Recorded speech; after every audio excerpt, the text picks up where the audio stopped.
Everybody, welcome to Town Hall. I hope you're enjoying the springish weather this week. I was walking through the building over toward the DNA Cafe, and I could swear I saw an azalea blooming. That seems like a really good sign to me of things to come. Sean, you look like you're in a windowless room, but I, any signs of spring from where you are? I do actually have a window, but the blinds are closed to prevent the sun coming in. I don't even know if there's sun out there though. No, there's not. There's no sun. And Kathy, are you anywhere where there are signs of spring? Yeah, 35 miles or 35 minutes, I should say, away from the university. So weather could be different in Kenosha, but I have a window and no, it's similar. It's overcast. I'm gonna get to go uh, down into Chicago this weekend to see my son. I'm hoping that, there'll be some leaves and things like that. There are leaves outside my window, so Hmm. so I can always hope. It's definitely Uh, coming. yeah, they should be coming. All right. Well, I'm going to kick us off and get us started. I'm really delighted today. We have Sean Kane and Kathy Patel, and they are HelixTalk, the podcast on pharmacy and pharmaceuticals. They are it's a really great podcast if you haven't had a chance to listen to it. I actually listened to it when I was applying for the job. It was one of the things I could find on the website where I could see what people were doing. So it's one of the reasons why I want a new website so that we can have more things available to the general public. But anyway, I'm really looking forward to talking about it here in a little bit. Just a little bit of update right now about what I've been up to this week. Really, the week started with the Child Advocacy uh, Center RFU clinic event on Monday. I'm writing about it in the update, so I'm not going to spend a huge amount of time, but we had like 120, 130 people in the Centennial Room celebrating the inclusion of an RFU health clinic with SANE nurses, who are nurses who specialize in taking care of patients after a sexual assault in the Lake County Child Advocacy Center, which is where young people go both for treatment and for to engage with the uh, legal system around abuse and sexual assault. It is the first CAC in the state to have an actual medical clinic in it. It means that kids don't have to drive down to an emergency room somewhere, which tended to really make it less likely for these kids to get the forensic exam, which meant that they got less care. And also were less likely to get justice. So it was a great event, and I'm just so proud of the university's involvement, which dates back to President Rowe and a whole group of people who've been working on that. In the meantime, and we had some meetings this week about food insecurity amongst our students. So I think it was last week or the week before we talked about the Healthy Minds survey on this on the town hall, and food insecurity is one of the things that our students struggle with.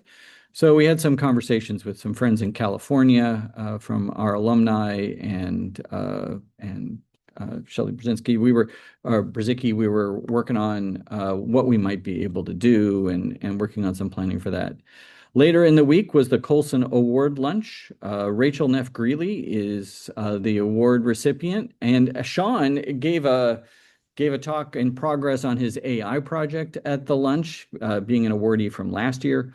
But Rachel's winning proposal is an interprofessional training program to improve health professional students' skills in managing patient medication adherence. Completely apropos to what we're going to be talking about today, in that you can know everything you want about the drug, but the patient still needs to take it in order for it to work. Um, but I want to thank Susie Calkins for putting that program together and Beth Colson for providing the funding for it. I got to go on a field trip. I visited the care coach up in Waukegan and got to meet the team inside the coach as well as those outside the coach. It was a great opportunity. I really enjoyed visiting it. It is one of the things we do to help keep our neighbors healthy and to provide the opportunity for better health care for people who don't otherwise have the resources to get that care. Yesterday, I also got the chance to present to the Cook County Guaranteed Income Advisory Board. about the Michigan's RX Kids project, which is a cash allowance program for moms and babies to address childhood poverty. I'm going to be talking about this more in the next week or two, because next week I think I'll be doing some more work around RX Kids and cash allowance programs for moms and babies. But fundamentally, just to introduce you to the concept a little bit, in Michigan, they have a program, $1,500 to the mom during prenatal care, $500 a month to the baby in the first year of life. It's been shown to increase birth weight, decrease NICU admissions, decrease preterm birth, decrease smoking, decrease abortion, decrease evictions, decrease postpartum depression, improve trust in society, increase happiness, and has led to hundreds of new jobs and about a 2 to 3 to 1 economic return on the funding. The state of Michigan is now up to $270 million invested in the program. And I was talking to the Cook County people about whether or not they want to do a project like that. I'm delighted to talk about that because it started in my college, and Mona Hanna was the founding faculty member when I was there. I was not a founder, I was just a protector. So, but Cook County has some money that they're looking to use for guaranteed income projects, and they were interested in learning a little bit about RX Kids. So it's one of my opportunities to meet people around the county, the counties and the state. And my main thought is that if they're going to do something in Cook County, then we should be doing something in Lake County too. And then I disappear after this to go to the investiture of the Lake Forest College's new president, Mike Solzinski. I get to put on my regalia. So it'll be the first time I'm in maroon regalia, which I think should be a hoot. So that's my little update for today. Some combination of serious and frivolous, but anyway, I am so delighted to have Sean and Khyati here with us to talk about about HelixTalk. Feel free to put questions into the Q&A for me or for them. It's always more fun when we have questions. So I'm going to stop there. Sean, I think I kick it over to you. Yep, I'll go ahead and take it. Thank you so much. Let me pull up some slides real quick and we'll get started. So while that's coming up, I just wanted to kind of thank you for the opportunity to come and chat with everyone today about a project that Khyati and I have had as kind of a passion project for more than a decade. I think probably the neatest thing about the project is the longevity of the project. But the project is called HelixTalk, so it's a podcast. You can listen at helixtalk.com. And our tagline is it's an educational podcast for healthcare students and providers covering real-life clinical pearls, professional pharmacy topics, and drug therapy discussions. So while it does have a pharmacy spin to it for sure, we are pretty conscious in many of our episodes about thinking about an interprofessional audience that likely listens. So just real quick, I'm Sean Kane. I'm a professor in the Department of Pharmacy Practice. And Dr. Khyati Patel up in the pharmacy practice as well. Sean and I kind of joined the program together back in 2012. And so we were in the same orientation batch. And this was Sean's idea, but I jumped on it right away, along with our third co-host, Dr. Michael Schumann, who was with us until summer of 2019.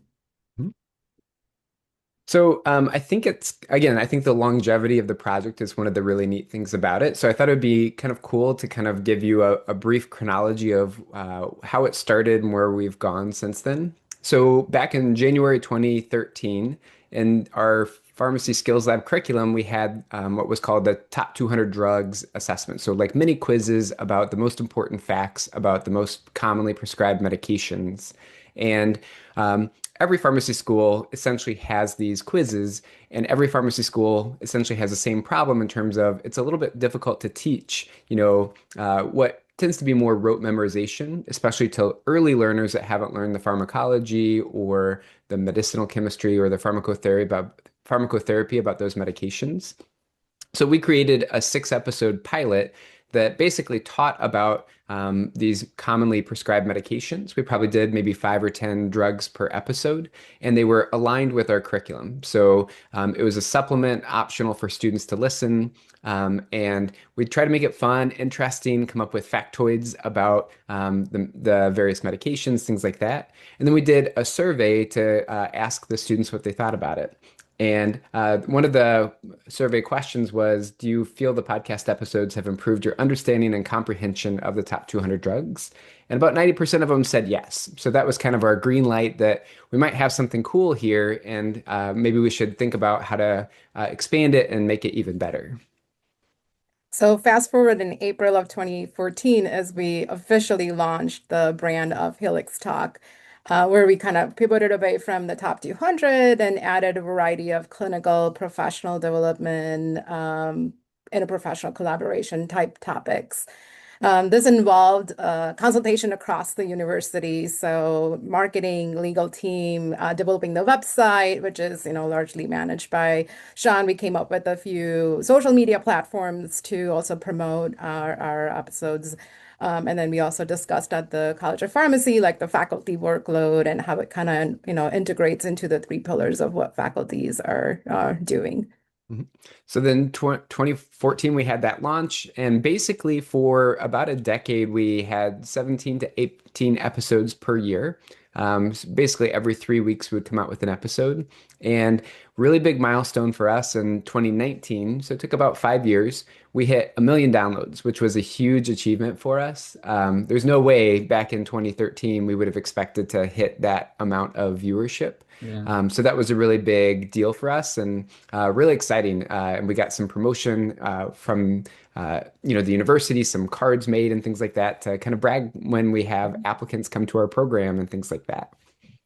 Yeah, and I think for me, another highlight was in 2020 when we got to interview the niece of Dr. Rosalind Franklin, and we kind of paired this episode along with the RFU Centennial Celebration to celebrate Dr. Franklin's work and her legacy.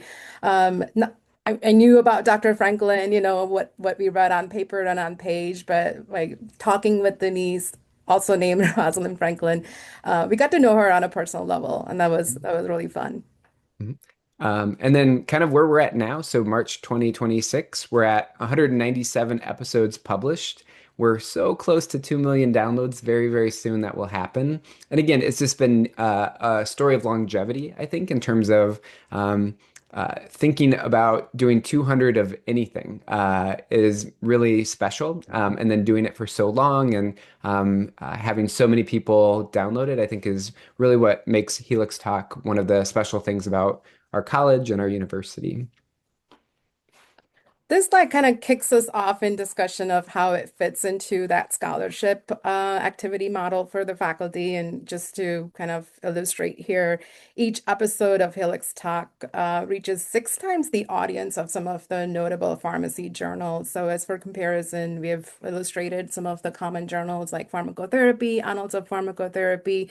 You can see our downloads are about a little bit more than 3,000 per episode in the first 90 days versus roughly 400, 500 articles that are viewed in the first 90 days for these journals. So the reach is pretty wide. And I think what makes that really special is when we release episodes, that means that what we say probably carries a lot more weight than if we were to publish a review article or a commentary in one of these journals, in terms of sometimes we have pretty strong opinions about my dislike of atenolol, or come up with whatever you want. And it's a really neat opportunity for opinion plus facts, as long as there's good discrimination within the episode, to reach a really big audience of things like pet peeves. We've even had a pet peeve type episode, things like that. So I think that scope is really special.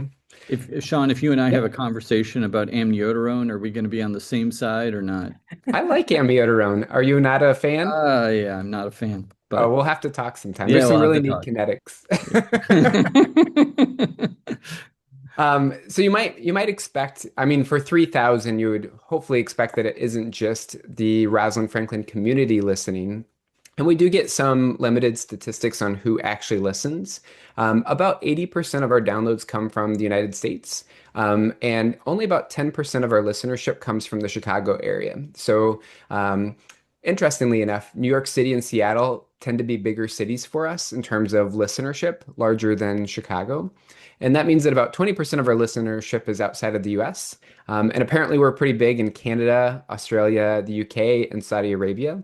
One of my favorite emails that we got from a listener was, I don't even remember what year it was, but it was a military member who was stationed somewhere in the world. I don't remember what military base they were in. Do you I think it remember? was somewhere in Saudi. Okay. Maybe that's why we're big there. But Yeah.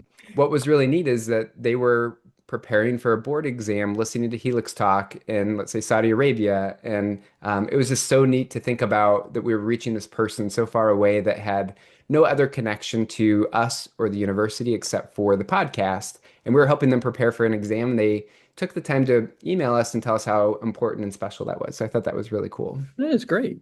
That is absolutely great. Dr. Sosa, I would love to hear what episode you listened when you were applying for the university I don't position. remember. I don't remember. It's um, But that's okay. We're glad you got to listen to the last yeah. one that we published. And these are not necessarily the top downloaded episodes, but a potpourri of different variety of episodes that we have published and kind of goes around the realms of clinical, drug class review, professional career development, our connections and, collaborations with interdisciplinary faculty member as well. So I think I'll start off with number 77. That was an episode about like top 5 clinical pros on pulmonary embolism. So not just medication specific, but just what do you need to know about pulmonary embolism in general? Mhm. Then we had 78, which was more of a professional development type episode about going from like your school and schoolwork and then graduating, getting into practice, and kind of advice for new practitioners in terms of how to make that transition. What are common pitfalls? Again, this is more of an opinion-based one and more on a professionalism type topic versus a very clinical topic. And then we do frequently drug class review style topics. So not necessarily top 200, but kind of more in-depth drug review. So we have one on beta blockers. We recently did one on the ARBs, but this one, the number 95, was specific to the NSAIDs, where we kind of go into details of comparative analysis of how one drug pairs to the other, some clinical features that separates one from the other. So more And nitty-gritty details. And I mean, I still remember episode 95 because I was convinced before we made that episode that indomethacin had something special with gout treatment, and there's no evidence for that. And I'm sure Dr. Patel would agree with this that when we do these episodes, we learn a lot too, and that improves our teaching, it improves our clinical care, things like that.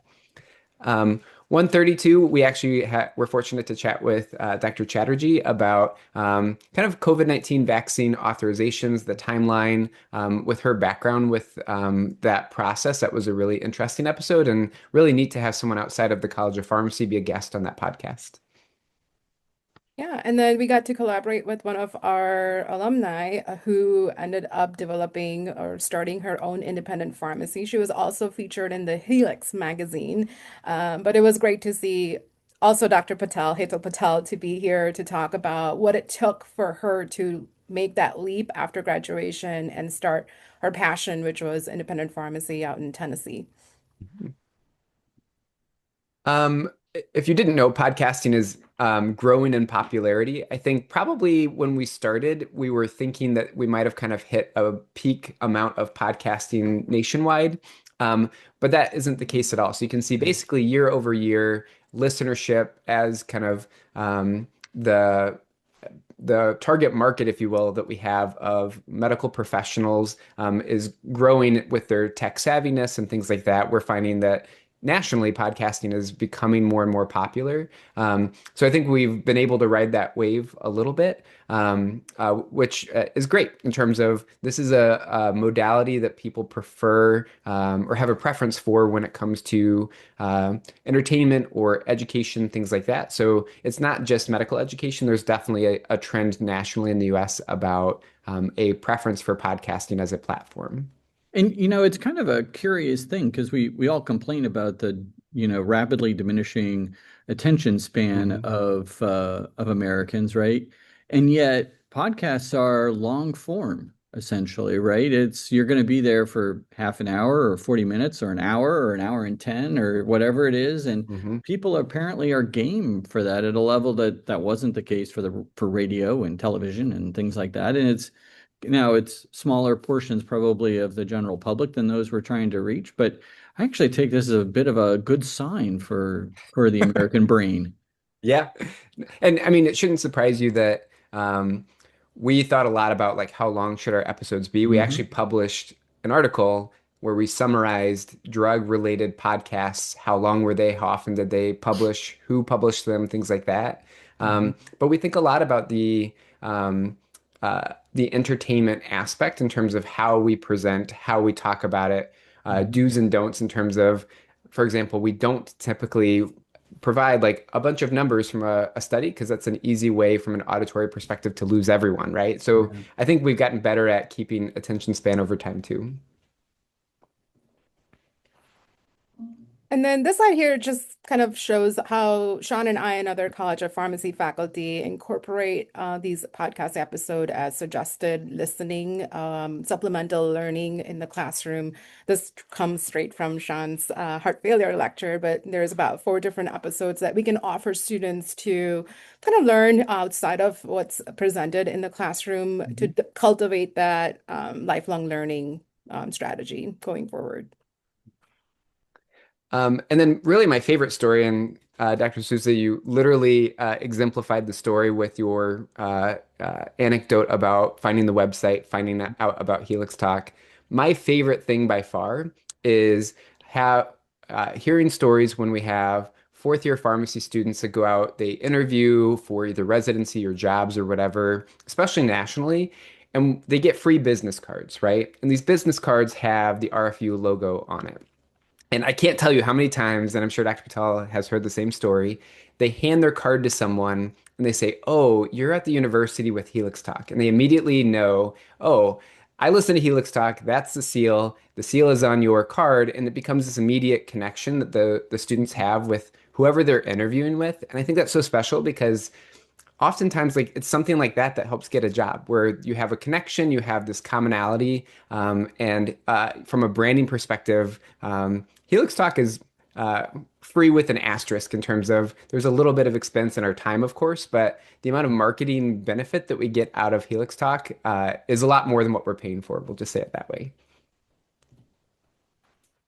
Yeah, I agree. We've had people come to interview at College of Pharmacy and they've heard of Helix Talk before, or go to meetings and conferences, and students approach. Oh, yeah, I listened to that. So definitely creates that brand, and we're thankful for the marketing team. So collaborating with us and creating that brand. And then this kind of summary slide, we want to touch points on how Helix Talk has been incorporated into the 3 pillars of teaching, scholarship, and service, as well as the RFU's core values.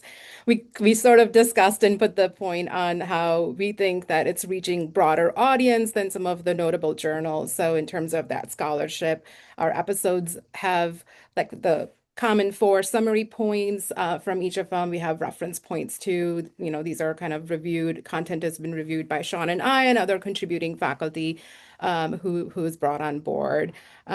Teaching wise, as we demonstrated, we incorporate that into the classroom as a supplemental lifelong learning strategy. And as far as the service goes, kind of has that promotional branding value to the college, the university, and the pharmacy, not just on a national, but on an international scale. And then, these aren't all of the core values, but probably 4 that best align with Helix Talk. Collaboration. So we very frequently have guests on either within the College of Pharmacy, within the university. We've even had people outside the university. A couple examples, we had a team on that was part of a New England Journal of Medicine article about the use of barber shops to help with hypertension management for Black patients. We had someone on from from Moderna, so lots of collaboration there. Excellence. Again, I think the chronology of a 10 plus year project in general is a sign of excellence. And then I think our download statistics also really emphasize that we're doing something really special here. There are other podcasts out there that are either run by or sponsored by pharmacy organizations or colleges of pharmacy, but we are definitely the longest one for sure. We don't know the download numbers of other platforms, but we're definitely on the higher side for with that.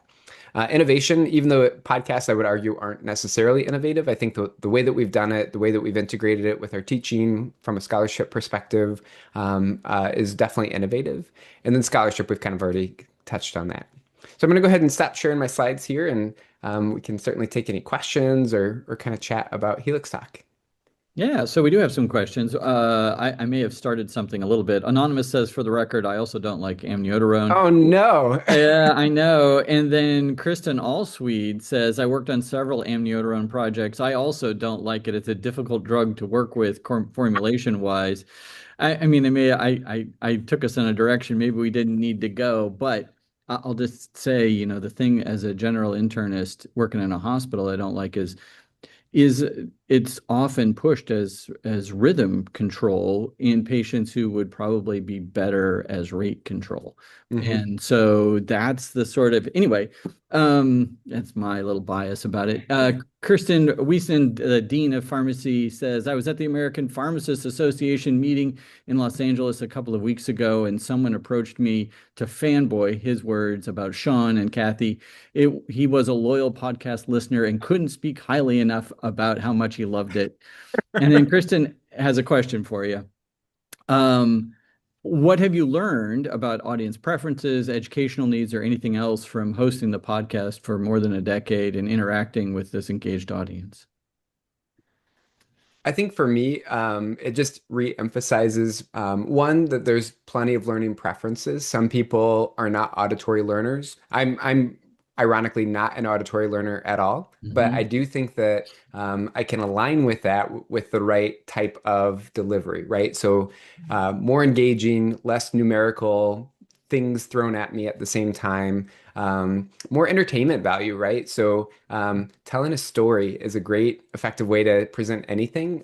Anytime we have that opportunity about sharing like the history or the story of a thing is really fun and interesting. And I think that that's how we should teach in general, right? But the podcast, I think, has helped exemplify that for me. Khyati? Yeah, and then connecting with the audience, usually we have our spiel in the beginning and at the end, and we close it off by saying, hey, reach out to us if you have any, suggestions for the ideas and stuff. And we've actually incorporated some of those suggestions and made them into the episodes. And we've actually heard from people who then listen to them and say, thank you for doing so. So kind of picking and, getting in opinions and kind of suggestions incorporated in this has also been very nice to kind of care and cater to the audience. And just so earlier today I listened to the ADA guideline update, right? And it struck me as I was listening to it that I was the perfect audience, not having paid great attention, right? Recently, the update was particularly useful to me, but I already knew a lot about diabetes care. And so I was able to just add little bits rather than trying to remember the whole thing. And I think that's one of the things that auditory stuff does, at least for me, particularly well. If if you're trying to get me to learn a whole bunch of drugs and bugs, right? I'm not going to remember it. I have to see it and feel it and make up some place, where I'm associating this with this bug with, the place where the bug lives or something like that. But these little sort of interval pieces of education and information, the podcast is great for. At least that's what I noticed. And so if everybody finds their little spot, I can imagine how it really does work when you're adding pieces in. Yeah. And what's really interesting, and I'm not joking about this. There's literature, two articles that come to mind that have been published about um, uh, how you listen and whether that changes the value. So intuitively, I think most of us know that many people listen when they drive. Yeah. Sometimes people might listen when they work out, for example. But Yep. then the immediate criticism that I always hear is, well, like, aren't they getting less value than if they like sat down, right? There are two articles published by the same group where they took 100 medical residents and they had them work out during an episode, and then they take a quiz, and then they had them sit and do nothing, listen, and then take The a quiz. working out people did better, didn't they? It was no Or as different. well. Same thing. Also with driving in a car. So Oh, I interesting. agree with what you said. It's about getting these like little pearls of wisdom as you go along. Correct. That's probably where the value is. Yeah. That's fascinating. And of course, it depends on the exercise, right? Like True. if I'm loafing, I'll probably remember. If you're really asking me to work, nothing is going in, right? So, I And I don't think they um, think controlled for that. yeah, right. You can't control for that at all. And I think in the back end, like content creation wise, that's our goal because we don't cater to a certain audience, right? Primarily, Mhm. our audience is pharmacy, but we have some Mhm. non-pharmacy healthcare providers Oh, listen to this as well. great for a physician. Like I Yeah. really tailored well for that. Anyway, sorry, didn't mean to interrupt. No, it's good. And I love, our educator hats come in and we kind Mhm. of provide an explanation or a detail on, okay, what does this mean? Number needed to treat or number needed to Mhm. harm, and then kind of expand on that from the educational values versus as a clinician, if you're listening, then you're just wondering about that number and then moving on to the next piece that's Mhm. important for your practice. So yeah. Mhm. Let's see. Anonymous says it seems more podcasts are being recorded for video. Is that something that would get more views or downloads, or have you thought about having a video component? It massively increases the complexity because right now I can edit our audio only and I don't have to worry about my face twitching or anything like that Yeah, between yeah. edits. And then the production of it. So, like, you have to look a little nicer, you have to have the camera angle, all of that stuff Hmm. just adds way more complexity. And I don't know if that would be the learner preference or not. I would suspect not, because we're not visually showing stuff. Yep, That would be the benefit of doing that, but yep, I think we're good with the audio for right now. yeah. So I was as I was listening. First of all, somebody's doing a nice job of editing because I can't believe you go that long without making a mistake, right? So is there a blooper Well, reel? Sean Kane. Yeah, is there a blooper reel? Oh no, we delete them permanently. There are no bloopers. There are no bloopers.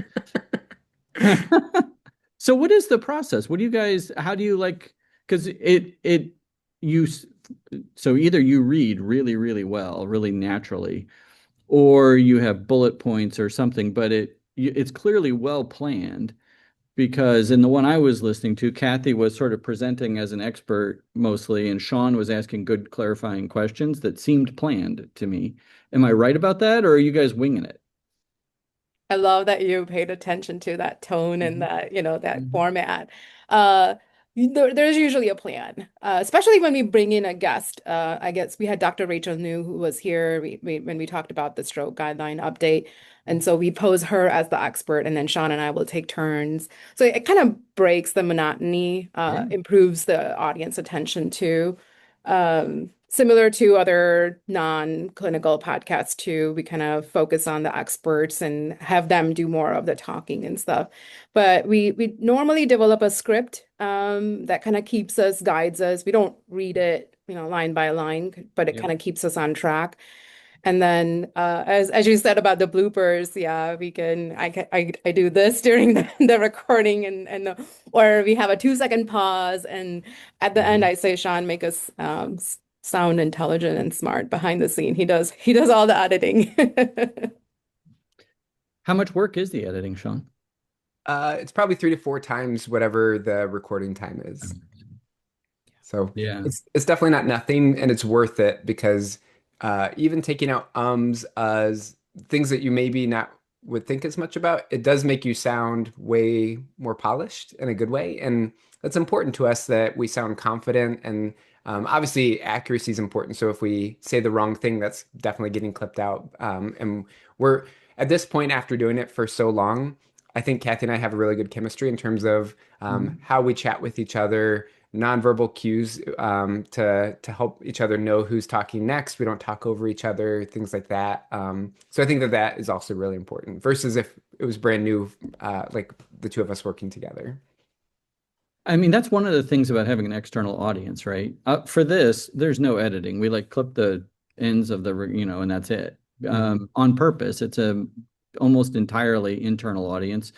Uh, you know, uh, People, at least when I did this in my previous job, people would send it to their families. It was kind of sweet in that sense, Yeah. right? Like it was the kind of thing that if you were a student and you were on a town hall, your family would watch it and things like that. But as long as we can keep the expectations low, we won't disappoint anybody.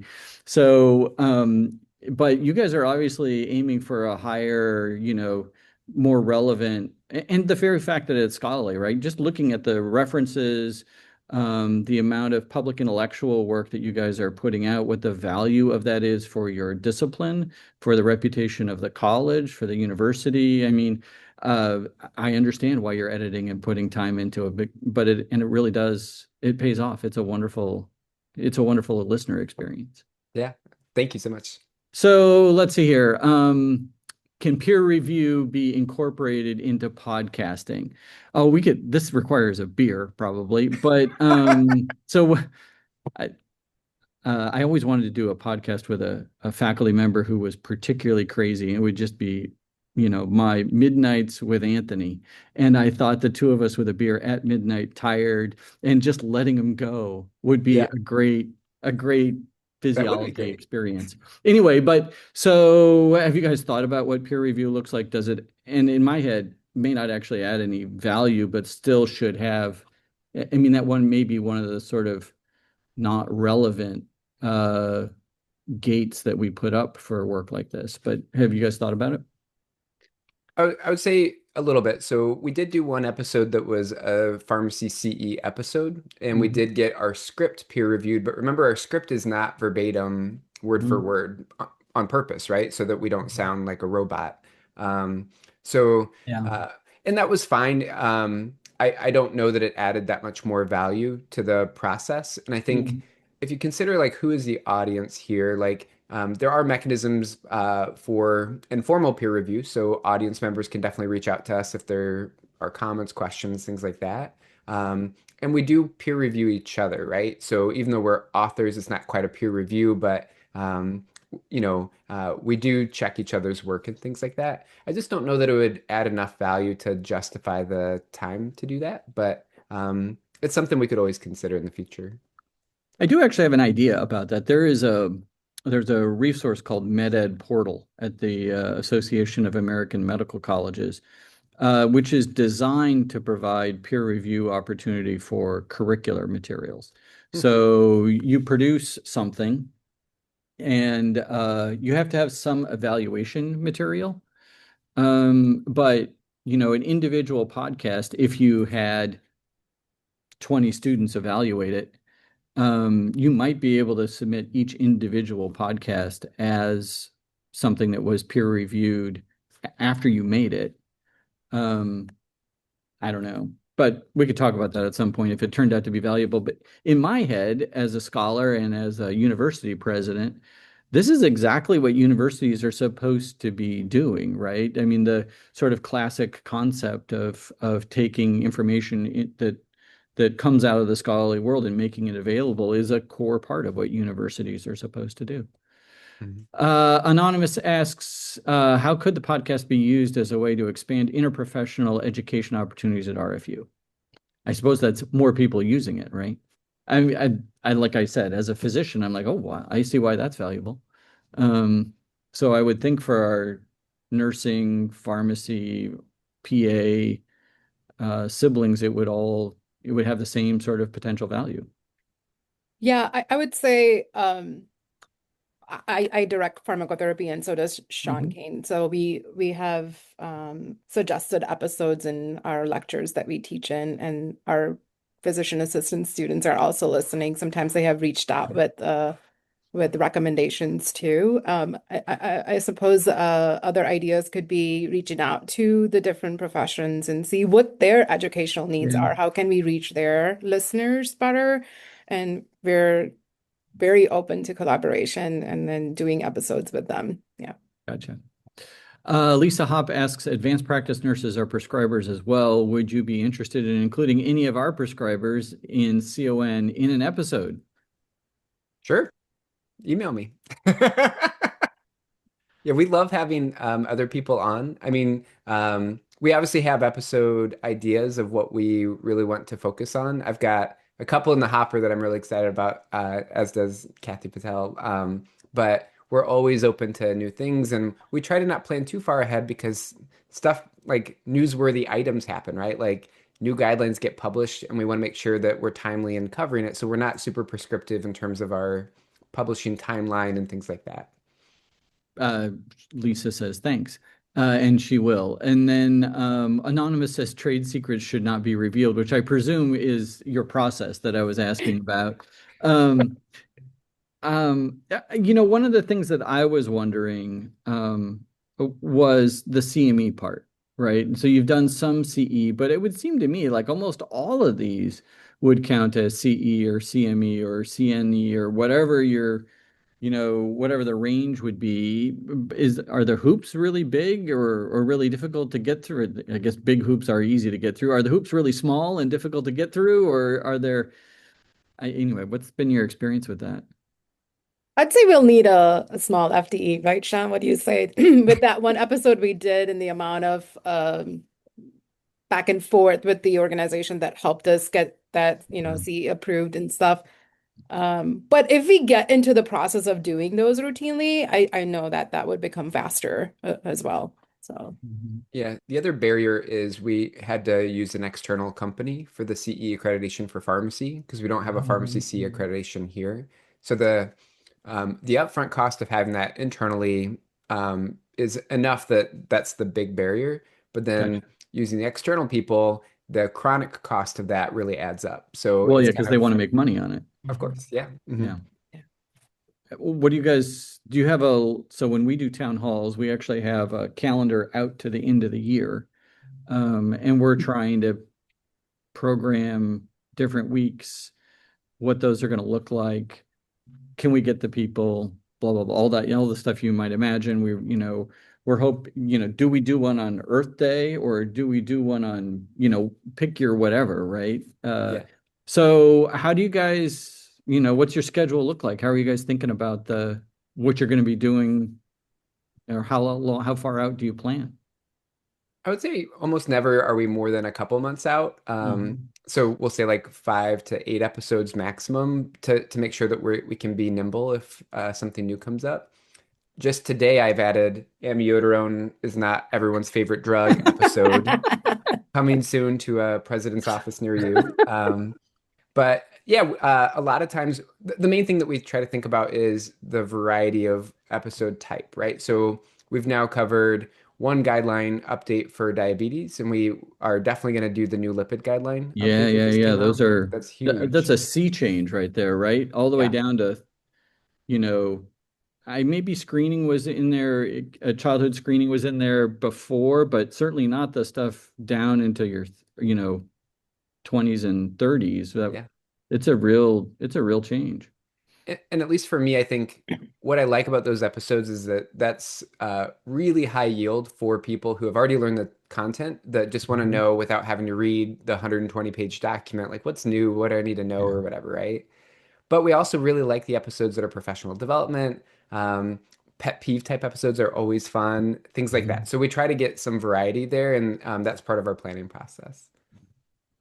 And you don't seem to have commercial interests, but like the pharmaceutical industry is a big deal in this country. Have they ever approached you?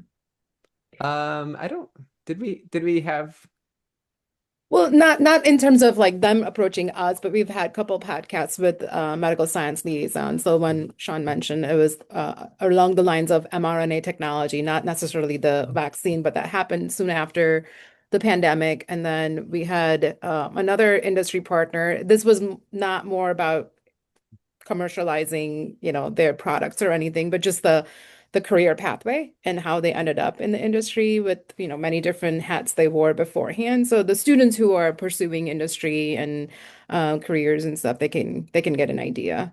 But yeah, those are the two that come to mind. And then some of our alumni who've ended up in the industry, kind of highlighting their career path and stuff. Things like Yeah, that. we've been really careful of making sure that there isn't a perception of bias. Mhm. We're happy to have our own bias, like Yeah, yeah, amiodarone, for example, yeah. Like um, whether or not you like amniodarone. but in terms of having other people on, we are extremely careful to make sure that there's no perception that we're promoting someone else's drug company or product or whatever that comes on, because I think that would be a really easy way to lose credibility. And we want Absolutely. to maintain that authenticity of Yeah, independence with it. yeah. So, I started doing town halls. I'm up over 200 and some at this point with COVID, because people had a whole bunch of questions, and lots of people don't have easy access to healthcare folk, right? That they can just ask a question of. And so we started doing those. And COVID was the whole reason that, I started doing things like this, and we did them for other colleges, and then it turned out to be valuable for a whole bunch of reasons. And what was COVID like for you guys? Did you notice any changes in how people were, responding, or were there extra, did you decide, all right, we're going to go after, because if you went after COVID, right, you'd be like, we're not using steroids. And then all of a sudden we are using steroids. And like, like it was a mess out there. So, like how did that all play out for you guys? Or did you mostly avoid it? I want to say we did because the landscape of treatment and stuff was so Hmm. fast-paced and changing, along with some, public policy decisions that were being made, mask Yeah. on, mask off, all of that. So we Oh, yeah. largely avoided those controversial topics. I believe like one topic we did was Paxlovid. Yeah. Yeah. I remember that one.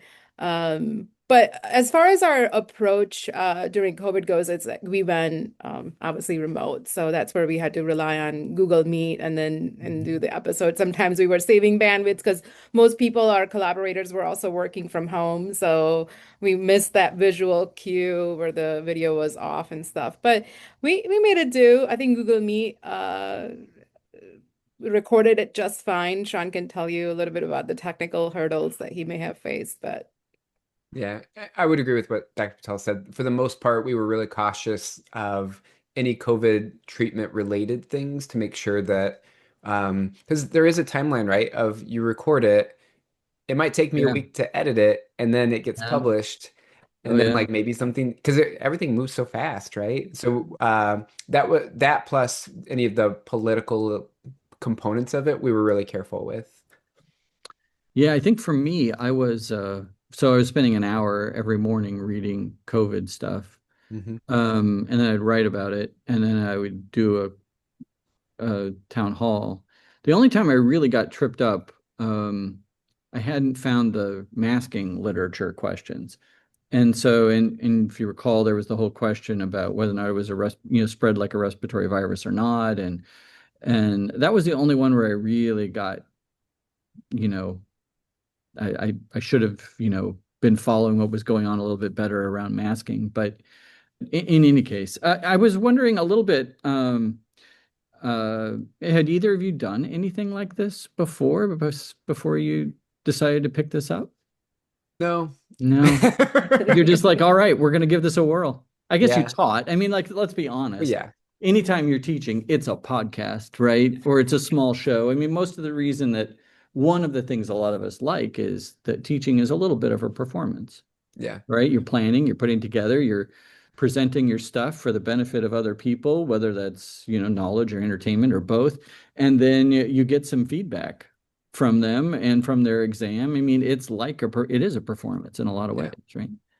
One thing that happened after we started the podcast is I was a host for a podcast series through the Society of Critical Care Medicine, SCCM. And I probably did like 8 episodes through that group. And they were fine, but they basically left it up to me to do all of the stuff that I already knew how to do, right? So I think it does highlight that there is like a learning curve to figure out how to present all the technology that you need to get set up, where it goes, how you publish it, the whole thing. It's not just as intuitive as you might think, and I think we were fortunate. Maybe it was beginner's luck that when we started, that it kind of ran fairly smoothly once we figured out all of the small things. I mean, you guys even have music to play you in. That was actually from our former dean. He was a musician and he provided that music Oh, for wow. us. Yeah. Oh, that's fun. That's Yeah, fun. no royalties requested. Yeah. So. So, how do you think this has influenced I guess your work as I want to ask two questions. How has it influenced your work as a pharmacist, and how is it clinically, and how has it influenced your work a teaching faculty member? Keeps me on my toe. I gotta know what I'm talking about. Hmm. It helps me. Sean and I talk about, along with all the stuff that's going around, we don't really get to sit down and read a literature aside from Hmm. running the, literature evaluation journal clubs with the APPY students on Yeah. rotations. But really um, these type of script preparation, diving into the literature a little bit more detail, and then really like organizing in a way that it's helpful for the audience and our student audience, right? Like break down the content. That's where I feel like both the practice and teaching aspect of what we do kind of come in play here. I think for me, it makes me a better teacher because I do think with I don't even know how many hours we've recorded, but um, vocal cadence, how you present things, how you summarize it, all of that takes practice, and we get a lot of practice through it. Hmm. Um, and then we did, I forget who it was, but we had a faculty member on that after we recorded, they said, wow, you guys must be really smart after doing these. And like they were right. Like Hmm. the amount that you learn by doing these things makes you a better teacher, makes you a better clinician. It's my primary way of staying updated with a wide variety of different things, especially outside of critical care, because we don't typically have as much critical care stuff. Yeah. And this is my way to be a lifelong learner and make sure that I know what's going on and things like that. Yeah, I have a couple of buddies who do an evidence-based medicine podcast, and Hmm. that is one of the things that they're happy to do it just because it's fun. They like getting together and arguing with each other about the evidence, but they really, appreciate that they know every time they do this, right? They've got a whole group of things that they now know really well. Um, and I wanted to, I mean, I was really impressed by how well organized and clear the conversation was, right? Like that was not an accident. How long does it take to get that put together or or is it you guys are just good at it now? So, like that last episode, it was probably a 50-minute recording, and I cut Hmm. it down to like 40 minutes. Hmm. So there was 10 minutes of pauses or clarifications, or we had to go look something up real quick. Hmm. Um, so I would say for the most part, that would be pretty typical, about 5 to 10 minutes cut off of the recording time. But I meant the preparation of the script and what you're going to say, Oh. because that's the like, I mean, I got to believe it. You guys have great skill, but each individual episode is you make or break it on the prep going in. Hmm. As Mechanically. you said, Dr. Souza, like you're familiar with diabetes practice, right? So same with me too. So I'm familiar. So I think digging into the guidelines and digging into the literature and then being able to put that script together was relatively easier. But let's say if it was a different area of practice that Sean and I don't do, it will take us a little bit more time. So I think it averages out, like the whole script preparation averages out about 4 or 5 hours. It Yeah. depends on our familiarity with the topic. And then if you're working with the guest collaborator, then a little bit more back and forth, refining the script, more dialogue. Sometimes we give them opportunity to do you know, a Q&A session prior to the recording too. So very infrequently that happens, but some of our returning guests know our rhythm and our Mhm. process, so they Hmm. don't need that. But I would just add to that. So like one of the episodes we did, I don't know, maybe 6 to 12 months ago was with one of our pharmaceutical sciences faculty members, Dr. Shahid, who does research with mice. And we're really showcasing his research and talking about what made it really interesting. And I've never read a paper about mice ever. And I read a bunch of his articles about mice macrophages and how they go from different phenotypes. And that one took a lot longer, right, than amiodarone when it comes. I promise you it will be a small handful of hours to get that ready. It's an area of passion for sure. So it just depends. All right. Well, I want to ask you guys one last question. Like, what are you excited about coming up in the next however long? It could be spring, or it could be something that's happening with HelixTalk. But what are you excited about that's coming up? What shows up on your list? Doesn't have to be the most exciting thing. I think for me, graduation coming up is really Yeah. neat All because right. I love watching these students that I haven't seen for a year and just get to see one of their most exciting moments in life so far, right? And having a role on the team that got them to that point, I think is really special. You stole my answer, Sean, but Sorry. yes. I don't normally attend, but I'm attending this one. I'm really excited. Oh. So Oh, there's no doubt. Graduation is a great time. It's a lot of fun. So, all right. Well, I want to thank Sean Kane, Professor of Pharmacy Practice, and Khyati Patel, Associate Professor of Pharmacy Practice, for being with us and talking about HelixTalk. Thank you guys so much. And thanks to all of you for joining us today. Thank you for all you do to support our faculty, our staff, and our students. It is the work of people like you that make the university such a special place to be.